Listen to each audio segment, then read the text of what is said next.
Is it historically probable to look at the New Testament documents and be open to the miraculous showing up there? I think that a person who turns to the New Testament documents to assess the credibility of the portrait of Jesus that they paint for us has to be open to the possibility of a miraculous Jesus emerging. Otherwise, he begs the question. If you come to these documents with the presupposition of naturalism, that the miraculous does not occur, then your conclusions are already built into your presupposition. Of course, what will emerge from your research is a purely human Jesus, a purely naturalistic Jesus. But that's not the result of the evidence, that's the result of your presupposition that says that these things cannot be real, these things cannot happen.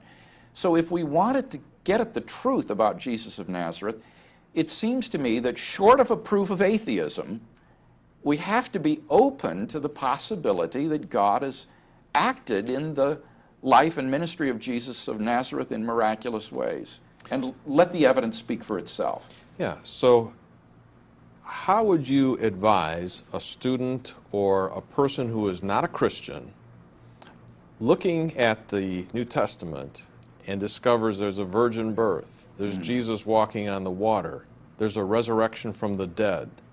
How would you tell them to approach that information?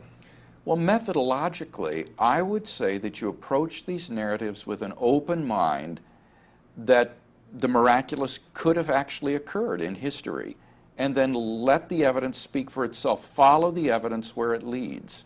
If, for example, you have good reason to believe that these stories are of the same form as the Greco-Roman myths of divine men or supernatural figures, then you would have good reason to think that these stories are not historical. But if they break those forms, if they are not parallel to other mythological tales in ancient history, if we have good reason to believe that these are historically credible accounts, then you've got to be open to following the evidence where that leads.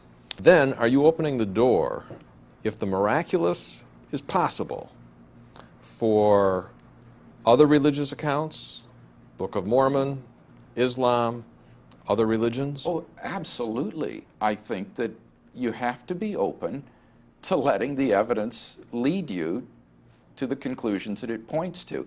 Unless, as I say, you have some prior proof of atheism or prior proof of a certain sort of deity.